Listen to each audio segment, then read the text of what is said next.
You know, sometimes the best way to understand where we're going is to look at who's already doing it and what's going wrong along the way.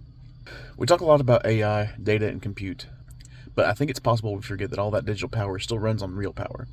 And depending on where and how that power comes from, it can be a story of progress or a warning. Take Google, for example. They just partnered with Brookfield Renewable. Say something in the comments if that's something that you've worked with before. To bring 3,000 megawatts of hydroelectric power online to fuel their data centers. That's power drawn from existing renewable infrastructure. Low emissions, stable output, and located in areas that already support it. That's what a good use case looks like. It's clean, it's efficient, it's not stripping resources from local communities. Now, contrast that with what's happening in other places. Like in Memphis, Elon Musk's xAI facility fired up natural gas turbines before it even had proper air quality permits. Memphis already struggles with air pollution, and these turbines are running in one of the country's most at-risk regions for respiratory illness. In Louisiana, Meta is building a data center the size of 70 football fields, so roll tide, go dogs, pulling enormous amounts of water and energy from an already fragile ecosystem. And while the tech headlines celebrate it as AI progress, the local communities are left kind of wondering how much of that progress will benefit them.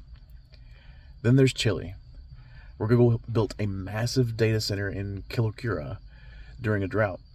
The region's water tables and wetlands are drying up, and now a facility that needs constant cooling is drawing from an already stressed water supply. And that can spell disaster for locals and the facility itself. These aren't isolated issues, though. They're signals.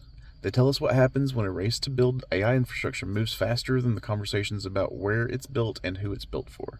We've done this before. We've had big social programs that have a bigger scope than what anybody's ready for, and some of the progress along the way ends up kneecapping people. And that's the point of this whole conversation. It's not to attack any one company. It's to say, if data centers are going to reshape how we use power, water, and land, we should have a say in that. Even if you're not investing in the data center next door, it will still affect you. Your local grid, your air quality, your water rates, your local job market. These are real-world consequences of the digital revolution. So yeah, we should talk about it. Because the future of compute shouldn't just belong to the biggest companies. It should belong with the communities who live with its footprint. If we want AI to be sustainable, equitable, beneficial, we need to build it that way, together.